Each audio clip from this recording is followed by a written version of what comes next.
Assalamualaikum warahmatullahi wabarakatuh.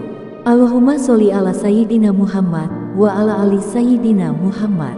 Pemirsa yang dirahmati Allah, marilah kita simak ceramah dari Kiai Haji Abdullah Gimnastiar dengan tema dahsyatnya orang yang bertawakal kepada Allah. Sebelumnya marilah kita perbanyak sholawat minimal 1000 kali sehari, agar hidup kita penuh barokah dan mendapatkan syafaat kelak. Jangan lupa berikan dukungan kepada channel kami dengan memberikan super thanks seikhlasnya. Marilah kita doakan semoga Ajim sekeluarga dan para penonton YouTube ini diberikan kesehatan dan diberikan kebahagiaan dunia dan akhirat. Amin ya robbal alamin. Assalamualaikum warahmatullahi wabarakatuh. Alhamdulillahi rabbil alamin. Alhamdulillahilladzi anzala sakinah fi qulubil mu'minin liyajdadu imanan ma'a imanihim. Allahumma salli wa sallim wa barik ala sayyidina wa maulana Muhammad wa ala alihi wa ashabihi ajma'in. Ya Allah, Rabbi shrah li sadri wa yassir li amri wahlul 'uqdatam min lisani yafqahu qawli. Allahumma aftah lana hikmataka ya Allah, wansur alaina rahmataka ya dzal jalali wal ikram. Allahumma a'inna ala zikrika wa syukrika wa husni ibadatik.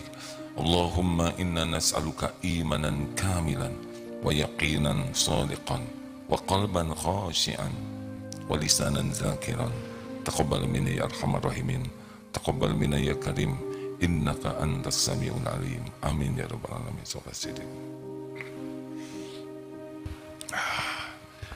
Enaknya janji jaminan Allah itu pasti. Tinggal kita sungguh-sungguh meminta pertolongan Allah atau tidak. Kali ini kita akan membahas satu hadis Rasulullah SAW.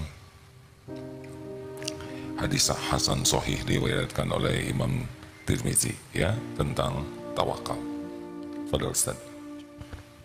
Bismillahirrahmanirrahim. Qala Rasulullah sallallahu alaihi wasallam, "Law annakum tawakkaltum 'ala Allahi haqqa tawakkulihi, la razaqakum kama yarzuqut tayra taghdu himasan wa taruhu bitanan." Rasulullah sallallahu alaihi wasallam bersabda, sungguh seandainya kalian bertawakal kepada Allah dengan sebenar-benarnya tawakal, niscaya kalian akan diberi rizki sebagaimana rizkinya burung-burung. Mereka berangkat pagi hari dalam keadaan lapar dan pulang sore hari dalam keadaan kenyang. Hadis riwayat Imam Ahmad, Turmudi, Al-Hakim, dan Ibnu Hibban.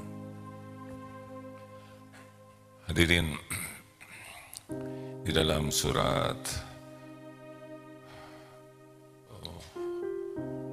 wa may yatawakkal 'ala Allah, surat At-Tolaq ayat 3, ya. Kalau dari ayat 2-nya, wa may yattaqillah yaj'al lahu makhrajan. Barang siapa yang bertakwa kepada Allah, yaj'al lahu, maka baginya makhrajan, jalan keluar, apapun masalahnya,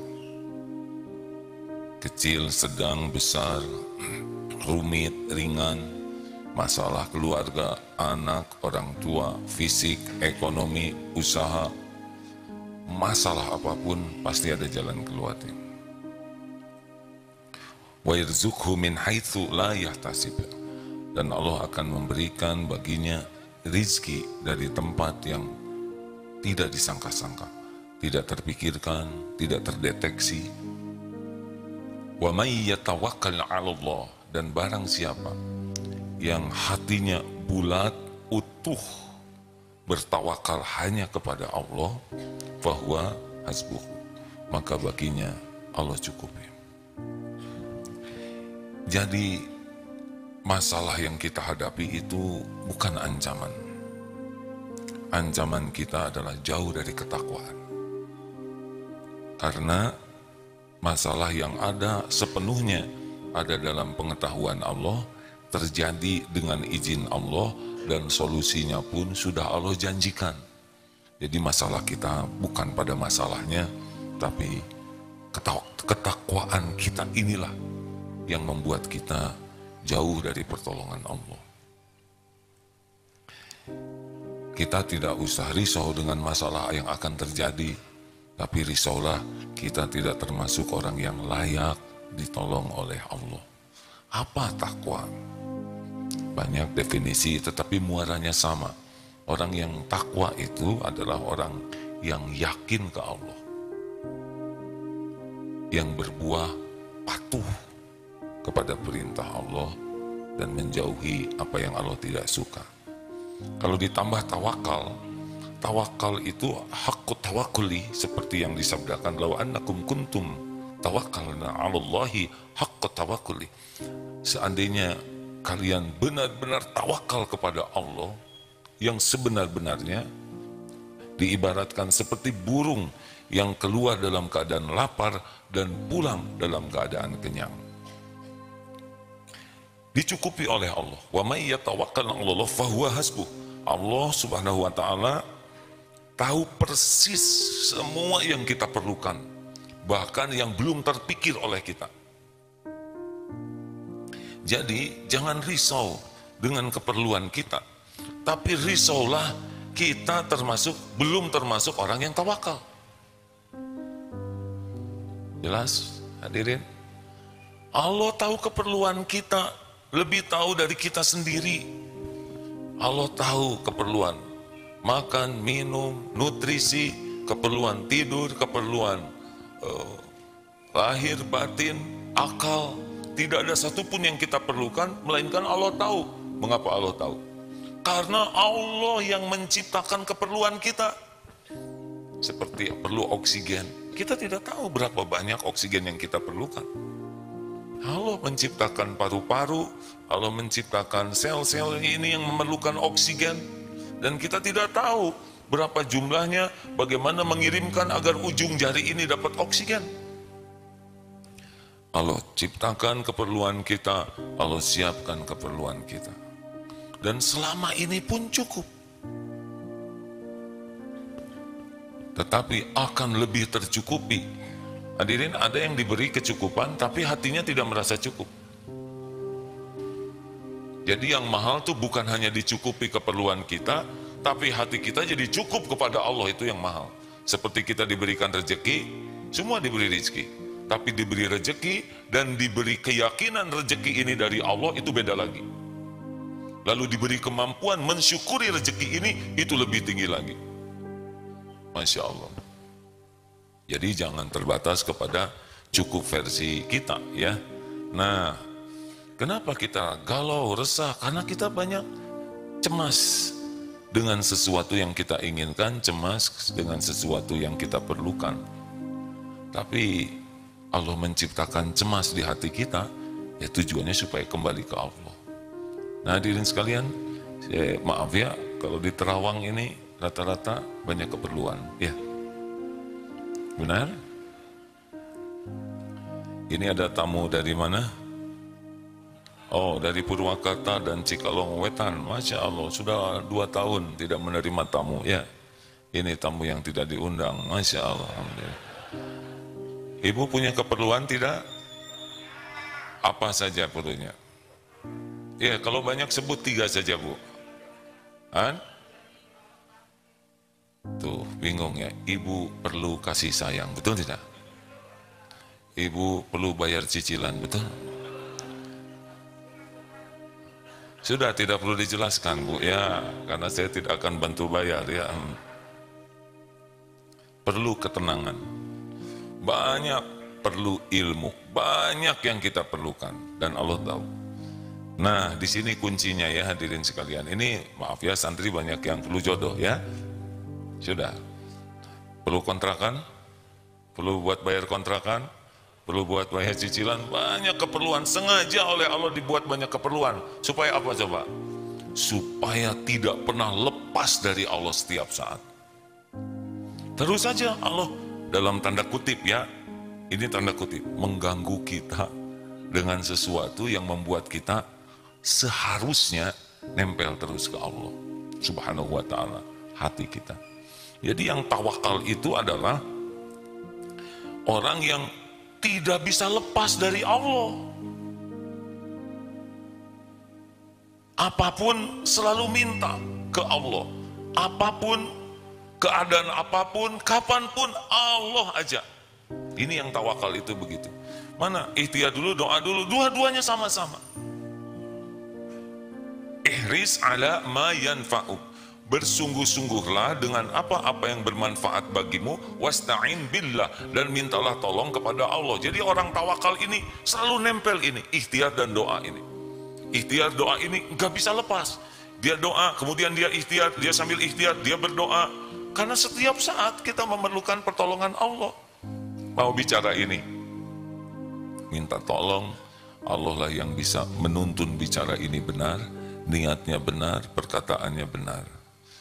Takut salah, minta tolong ke Allah supaya niatnya tidak salah, ucapannya tidak salah. Sambil bicara, minta tolong kepada Allah supaya perkataan ini dipahami. Kalau sudah selesai, minta tolong ke Allah supaya tidak ada ujub, merasa diri sudah bicara bagus. Jadi kapan kita tidak minta tolongnya ke Allah?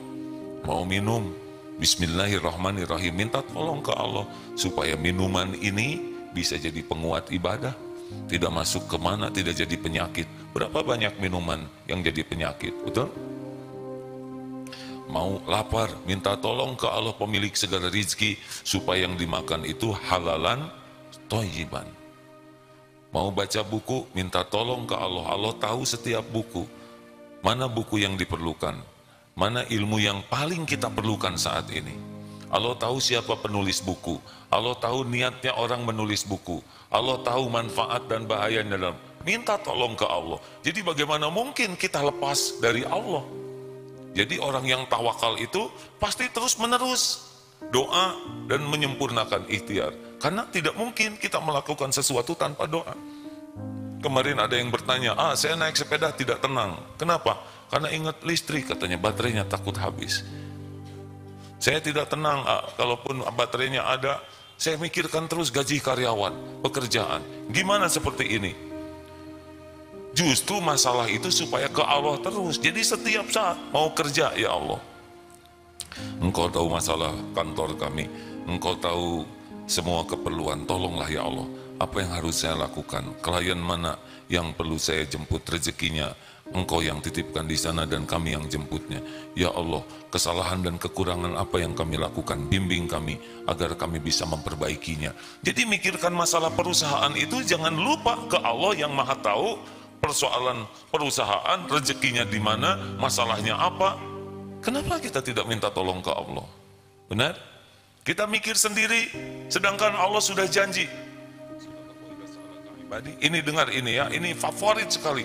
Karena surat Al-Baqarah ayat 186. Wa idza sa'alaka 'ibadi anni fa inni qarib. Ini nanti dibacakan dengan suara yang lebih baik ya. Ini penting sekali, dalil ini selain yang lainnya juga penting ya, karena membuat kita seperti apa sih Allah menunggu kita. Simak dulu dalil ini ya, surat Al-Baqarah 186. A'udzu billahi minasy syaithanir rajim. وَإِذَا سَأَلَكَ عِبَادِي عَنِّي فَإِنِّي قَرِيبٌ أُجِيبُ دَعْوَةَ الدَّاعِ إِذَا دَعَانِ فَلْيَسْتَجِيبُوا لِي وَلْيُؤْمِنُوا بِي لَعَلَّهُمْ يَرْشُدُونَ. Dan apabila hamba-hambaku bertanya kepadaku, wahai Muhammad, tentang aku, maka sesungguhnya aku dekat. Aku kabulkan permohonan orang-orang yang berdoa. Apabila dia berdoa kepadaku, hendaklah mereka itu memenuhi perintahku dan beriman kepadaku agar mereka memperoleh kebenaran. Menyimak tafsir dari ayat ini. Jadi di sana, wa idza sa'alaka ibadi. Di sini ada yang menyebut apabila, tetapi bukan wa'idz, melainkan wa'idza, kapanpun. Jadi kalau apabila itu hanya sewaktu-waktu, kalau ada yang mau nanya, tapi ini seperti ditantang, kapanpun hamba-hambaku bertanya kepadamu, wahai Muhammad, tentang aku, tentang Allah, Wa idza sa'alaka 'ibadi anni fa inni qarib. Katakanlah, aku adalah dekat. Ini tuh seperti maaf ya, bahasanya aktif. Aku adalah dekat. Kapanpun mereka bertanya, katakan aku adalah dekat. Ujibu da'watad da'i idza da'an. Aku kabulkan orang yang meminta kepadaku. Orang yang berdoa kepadaku apabila ia memohon. Artinya Allah tuh seperti, maaf ya, seperti ayo doa, ayo minta. Aku ini dekat. Aku mendengarkan apa yang kau minta. Aku tahu apa yang kau inginkan. Ayo minta. Seperti aktif, nunggu kita berdoa. Jadi sayang sekali kalau kita tidak doa, ya kan? Allah maha dekat, Allah memperhatikan kita, Allah menunggu kita berdoa, Allah janji akan mengabulkan. Jadi masalah kita jarang doa. Di sini ada terusannya, falyastajibu li falyu'minu bi. Maka oleh karena itu lakukan apa yang Allah perintahkan dan yakin doa ke Allah, yakin Allah maha mendengar, yakin Allah maha mengabulkan. Inilah sebetulnya bagian penting dari ketawakalan itu. Tidak pernah berhenti. Kalau lihat anak kecil ya, yang balita itu, bagaimana ke ibunya tuh?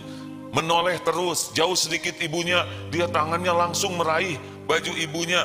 Ada sedikit ancaman, berlindung ke ibunya, lapar, meminta ke ibunya, seakan tidak mau lepas sama sekali. Bahkan ibunya pergi sebentar, langsung ikut. Coba perhatikan, bagaimana seorang anak yang terus menerus. Seharusnya kita kepada Allah lebih daripada ini.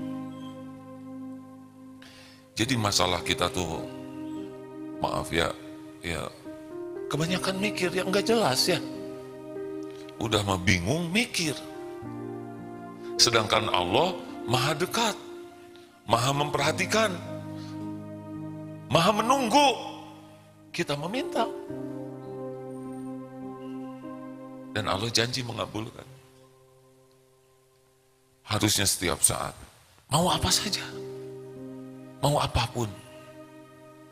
Ibu, sebelum bicara ke suami, doa dulu. Karena ada beberapa kata-kata ibu yang suka, ya nggak sengaja, tapi nuncleb ke hati suami. Nah ini, nada ini kurang bijaksana ya. Ada beberapa suami yang cerita, istri saya itu pandai sekali memilih kata-kata yang paling tembus katanya. Gak tahu keterampilannya dari mana. Ibu doa ke Allah ya supaya kata-katanya tidak terlalu merobek dan mengiris. Ini mewakili sebagian suami yang istrinya terampil memilih kata-kata nuncleb kalau dalam bahasa Sunda. Bicara, Rabbi shrah li sadri wa yassir li amri wahlul 'uqdatam min lisani yafqahu qawli. Ya Allah, lapangkan dadaku, mudahkan wa yassir li amri, urusanku ya Rabb. Hilangkan keluh di lidah ini sehingga perkataan ini bisa dipahami. Minta ke Allah. Yang tadinya jengkel, nanti oleh Allah dicegah kata-kata yang bisa melukai menjadi kata-kata terbaik. Sampai suami terperangah, kamu bagaimana mungkin bisa bicara seperti ini? Nah, berarti suami yang kurang berdoa ya. Kebalik sekarang suami yang kata-katanya ngerobek. Hadirin, sebelum bicara ke istri, Pak, doa dulu ya. Mendingan kata-kata kita dibimbing Allah daripada kita sok pinter, sok bisa mengatur kata-kata, sok berstrategi, sok bisa menjawab dengan dalih yang argumentatif padahal sok pinter. Mendingan ya Allah, Rabbi shrah li sadri wa yassir li amri wahlul 'uqdatam min lisani yafqahu qawli. Waktu kapan bicaranya doa dulu, nggak penting cepet-cepet bicara, yang penting ditolong Allah kata-kata kita. Kalau sedang adu argumen dan kata-katanya nyesek, mending berlindung ke Allah. Ya Allah, berikan kesabaran, ketenangan, berikan sakinah di hati ini ya Allah. Daripada kita berusaha menghibur diri, mendingan minta ke Allah. Rabbi shrah li sadri, ya Allah lapangkan dadaku ini. Jarang kan kita kalau sedang adu argumen lebih sibuk mikir untuk memberikan kata-kata yang paling pulen, bukan pulen ya, kata-kata yang paling ya begitulah yang bisa melawan. Udah, mending zikir saja. Ya Allah, tenangkan hati ini ya Rabb. Wahai yang maha mendengar, tenangkan hati ini. A'udzubillahi minasyaitonirrajim. Pelan. Karena kalau terlalu keras tambah marah nanti. Apa?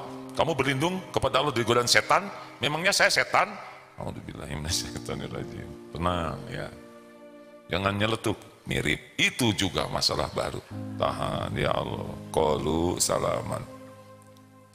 Kalau lagi nggak enak hati, ya Allah, tenangkan hati ini ya Rabb. Engkau tahu hati ini sedang gelisah. Begitu mau makan obat, ya Allah, hanya Engkau yang bisa menyembuhkan sakit kepala ini. Saya terima ya Rabb. Takdir saat ini kepala saya sakit sekali, saya terima ya Allah. Dan saya mohon bimbingan-Mu, mana obat yang Engkau jadikan jalan kesembuhan. Allah aja. Sambil sakit itu, sambil nyari obat itu ke Allah. Ketemu dengan obat, ya ini berulang disampaikan. Ya Allah, obat ini ciptaan-Mu. Semua khasiat adalah Engkau yang menciptakan. Dan ini pun hanya bisa jadi jalan kesembuhan dengan izin-Mu. Wahai yang maha menatap, saya sempurnakan ikhtiar. Engkau yang maha menyembuhkan. Bismillahirrahmanirrahim. Makan obat, ihris ala ma yanfa'uk, wasta'in billah. Begitu hadirin. Dimanapun, kapanpun. Terus, kalau sedang bercermin, doa. Alhamdulillah ya Allah. Bagaimana doa ngaca teh? Allahumma kama hassanta khulqi fahassin khuluqa. Sebagaimana Engkau indahkan rupa, penampilan, indahkan akhlakku ini. Ya Allah, jangan biarkan wajah ini jadi ujub. Jangan biarkan mata ini jelalatan melihat yang haram. Sambil bercermin tuh, sambil doa supaya mata, pikiran, mulut tidak jadi maksiat. Allah dengar tidak kita doa? Jawab hadirin. Oh, tidak ada yang lebih disukai Allah selain zikrullah. Dan zikrullah, doa itu mukhul ibadah, saripatinya ibadah. Mau apapun, kapanpun, Allah maha dekat. Allah maha mendengar. Allah memperhatikan kita setiap saat. Allah menunggu kita berdoa setiap saat. Kita ini la haula wala quwwata illa billah. Kita ini tidak bisa melakukan apapun tanpa pertolongan Allah. Tidak bisa taat tanpa pertolongan Allah. Tidak bisa baca Quran tanpa pertolongan Allah. Dan kita tidak bisa menjauhi maksiat tanpa pertolongan Allah. Allah yang menguasai segalanya. Jadinya setiap waktu orang tawakal itu tidak mau lepas dari pertolongan Allah, dari perlindungan Allah. Perlu apa-apa ke Allah dulu. Karena semua yang kita perlukan pasti milik Allah. Pasti ada dalam kekuasaan Allah, dan pasti hanya bisa ketemu kita dengan izin Allah. Ini serius hadirin sekalian. Kenapa kita jarang berdoa?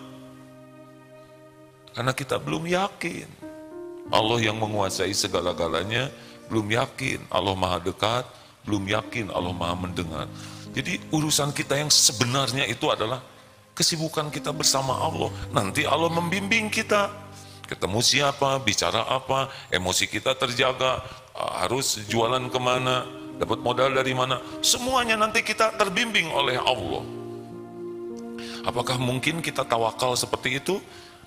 Sekarang ini sudah ada Google, Google Map, Waze, lihat, orang tawakal ke sana, masuk mobil, tunggu dulu. Belum maju, sudah bersandar. Selama maju, komunikasi terus. 200 meter belok kiri, 200 meter belok kiri. Di perempatan berhenti. Tidak ada yang melawan. Tidak mungkin. Ada nggak yang lebih pendek? Nggak ada. Tawakal, patuh. Dia selalu mendapat bimbingan, percaya, dan sampai ke tujuan, betul? Jadi tawakal Google Map, bukan tawakal Allah. Tapi nyampe, saya menyaksikan sekali itu yang nyetir tawakal. Nurut, Kalau tawakal kepada Google Map saja sampai ke tujuan, bagaimana tawakal ke Allah kita dikecewakan? Betul? Dengan Google Map dikit-dikit lihat, ya. Lihat. Sampai dipasang di depan, dikit-dikit ada bingung, kiri kanan, tanya, map, langsung. Dan hebatnya si Google Map, belum ditanya, ngasih tahu. Wah, Masya Allah. Google Map itu ciptaan Allah Subhanahu wa Ta'ala. Tidak ada satupun di jagat ini kecuali Allah yang menciptakan. Membantu kita betapa orang yang dibimbing dengan hidayah taufik Allah itu lebih mudah hidupnya. Demikianlah rekan-rekan sekalian. Jadi jangan ikhtiar dulu, tawakal dulu. Begini, tawakal itu rukunnya ikhtiar dan doa. Mana dulu? Doa dulu, ikhtiar dulu, bareng. Sambil ikhtiar, sambil doa, sambil ikhtiar. Seperti mata uang, kiri kanan bareng. Ada kalanya, ya Allah, saya bingung nih. Bicara saja kalau bingung. Ya Allah, saya sedang jengkel, ya Rabb, tolong redakan amarah saya. Banyak godaan, ya Allah, kuatkan saya menahan pandangan. Kuatkan saya menahan pandangan. Kenapa kita tidak minta tolong ke Allah? Kata setan, lihat, a'udzubillahi minasyaitonirrajim, a'udzubillahi minasyaitonirrajim. Agak jarang kan? Kita zikir a'udzubillahi minasyaitonirrajim, jarang kan? Tahu kenapa jarang? Tahu enggak kenapa jarang? Karena setan enggak mau kita ngedoa itu. Karena kalau kita doa seperti ada anjing menggonggong, kita minta ke pemiliknya supaya anjingnya dibungkem beres. Makanya jarang orang doa a'udzubillahi minasyaitonirrajim. Padahal setiap waktu ini setan itu membisiki kita untuk menganggap indah sesuatu yang buruk, menganggap bagus sesuatu yang jelek, menganggap benar sesuatu yang salah. A'udzubillahi minasyaitonirrajim.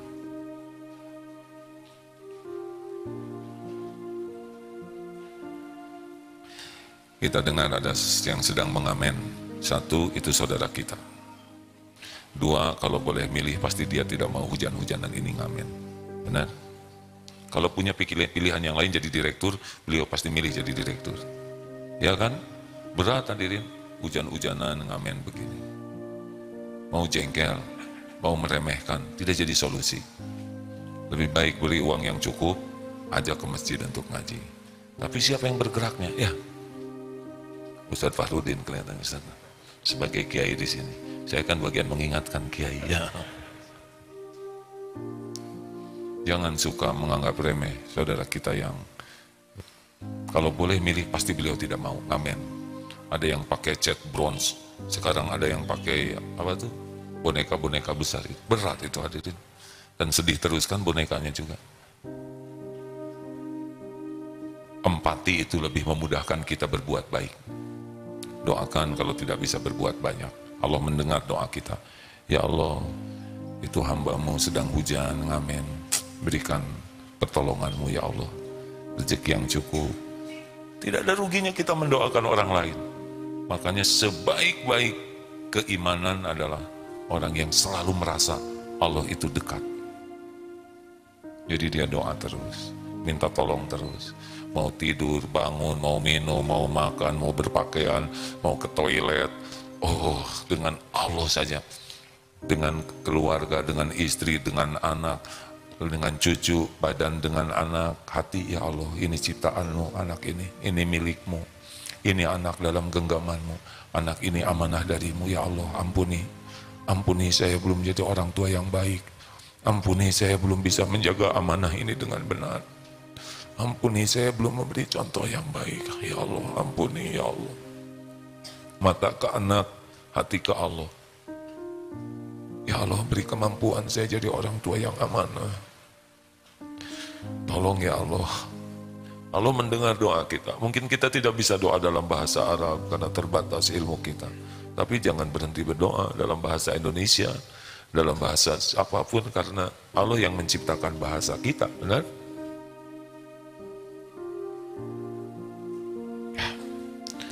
Hadirin, orang tawakal, orang yang tidak pernah lepas dari doa, tidak pernah lepas dari menyempurnakan ikhtiar. Demikian yang dapat saya pahami sementara ini. Ada yang akan menambahkan, Ustaz? Ustaz Mulyadi, ada? Silakan. Cek. Padahal Ustaz. Terkait dengan tawakal, jadi melengkapi hadis yang tadi sudah disampaikan, baginda Rasulullah SAW juga menyampaikan kepada para sahabat ketika dalam satu perjalanan kemudian ontanya tidak diikat, maka baginda Rasul menyampaikan iqilha wa tawakkal, ikatlah dulu ontamu kemudian bertawakallah kepada Allah Subhanahu wa taala. Hadis riwayat Imam At-Tirmidzi. Dan tingkatan tawakal itu banyak ya, ada yang barusan mungkin untuk yang awam. Ikat, karena itu mau dilepas begitu saja. Ini masih awam keyakinannya ke Allah. Ikat dan doa ya. Tetapi kita sebelum berangkat dari rumah, bismillahi tawakkaltu 'alallahi la haula wala quwwata illa billah. Belum berangkat, sudah doa dulu.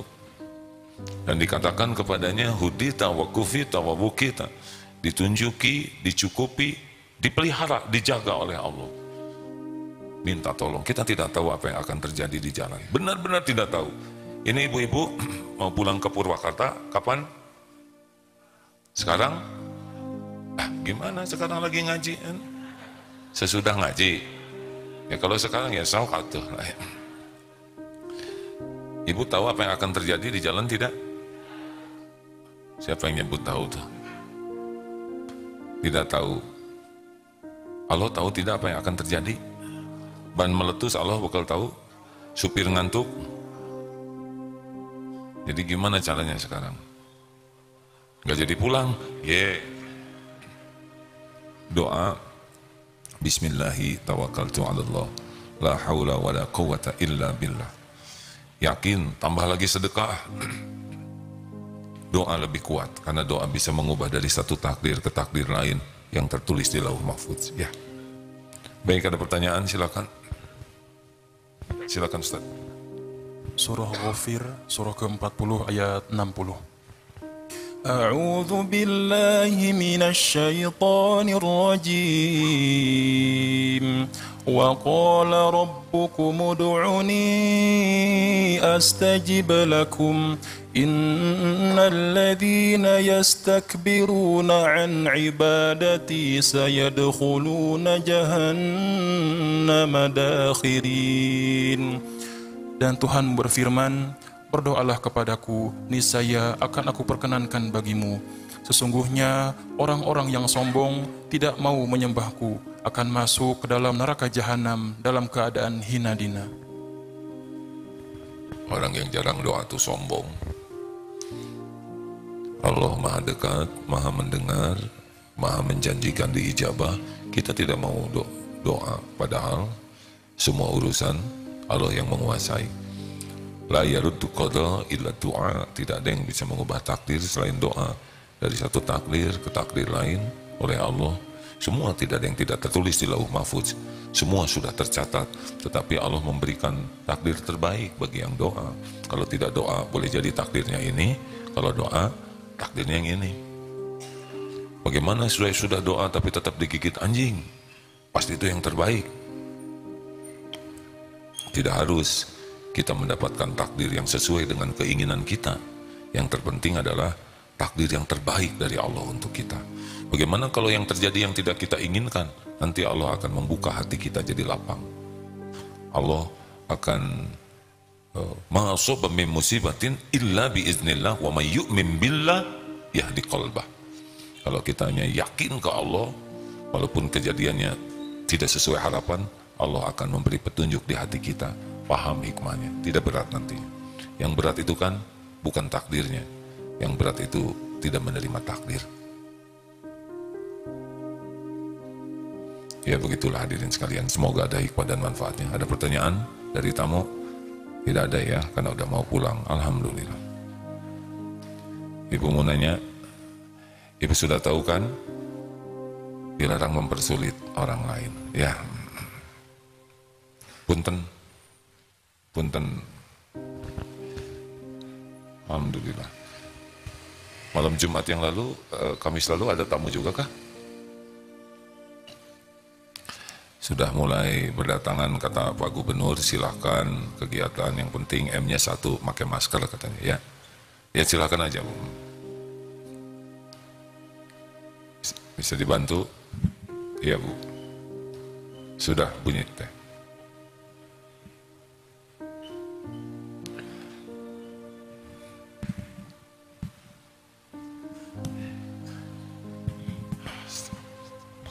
Assalamualaikum warahmatullahi ta'ala wabarakatuh. Alhamdulillah.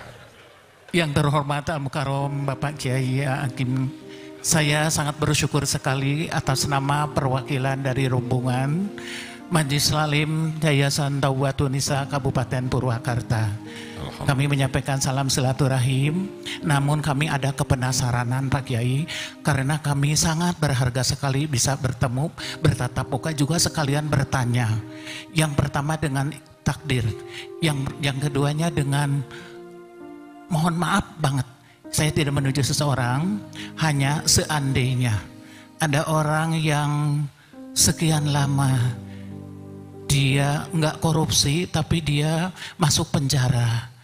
Apakah itu lewat fitnah atau lewat apa kesalahan mereka, lalu mereka dipenjara sekian tahun, lalu utang piutangnya tidak dibayar dengan uang tapi dia dipenjara mungkin 10 tahun atau 12 tahun. Apakah selama dipenjara utangnya lunas? Dan bagaimana nanti perhitungan di hadapan Allah Subhanahu wa Ta'ala? Lalu bagaimana tawakal kami keluarga untuk melepaskan semua beban agar supaya diselamatkan oleh Allah fi dunya wal akhirah. Sekian, terima kasih. Wassalamualaikum warahmatullahi wabarakatuh. Baru pertama kali saya dapat beban pertanyaan pelik begini.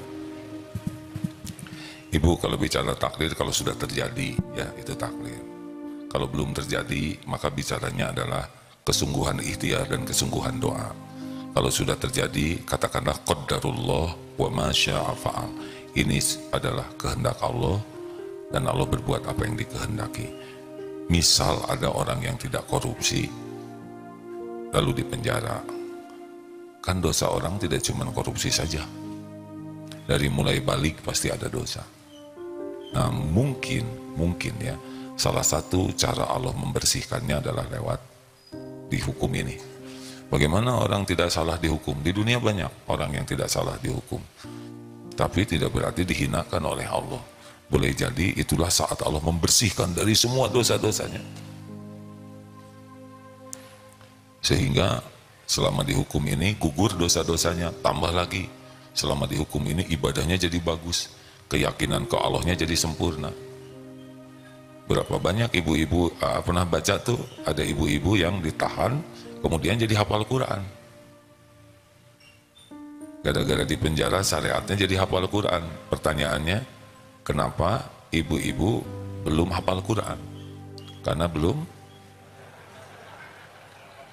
Hindari perkataan begitu, belum di penjara, belum menghafal tuh. Sederhana sekali jawabannya. Ada yang nyeletuk, puas ya katanya gitu. Karena menjebak. Memang salah satu penyakit kita tuh adalah senang lihat orang lain sengsara. Barusan dapat kiriman video, punya anak ingin ranking berapa? Ingin ranking berapa di kelas? Ingin ranking 1? Kalau gitu yang 30 orang lainnya jadi gimana? Kalah oleh anak ibu ya. Jadi ibu teh bahagia lihat anak orang lain kalah gitu kan? Kita mah nggak penting nyebut ranking, yang penting mah anaknya anak soleh. Makanya kalau ada santri mau bertanding minta doa, nggak berani mendoakan menang itu. Kami akan musabaqah tilawatil Quran, mohon didoakan. Mau doa apa? Mau doa menang berarti mendoakan orang lain kalah, ya kan?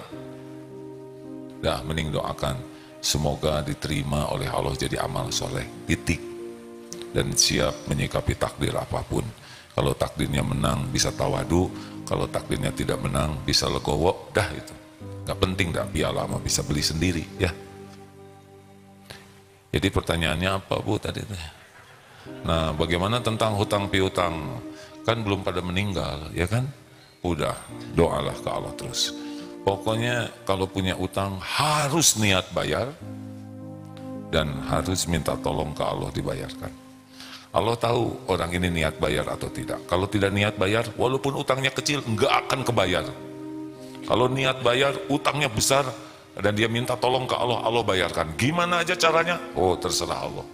Tidak harus terbayangkan, tidak harus terpikirkan. Yang penting niatnya sungguh-sungguh, dan tawakalnya sungguh-sungguh, berarti nanti ikhtiarnya juga sungguh-sungguh. Doa maksimal, ikhtiar, enggak akan kebayar, itu suudzon namanya. Orang yang yakin kepada pertolongan Allah tidak akan putus asa. Berapa sih utang manusia? Sedang Allah pemilik langit dan bumi. Kalau dulu kita punya utang, dengan izin Allah utang itu ada, apa sulitnya dengan izin Allah utang itu lunas? Ingat ya, tidak semua orang niat bayar utang, dan tidak semua orang sungguh-sungguh ikhtiar dan doa untuk melunasi hutang. Mudah-mudahan Allah melindungi kita dari hutang piutang, dan memampukan kita melunasi hutang.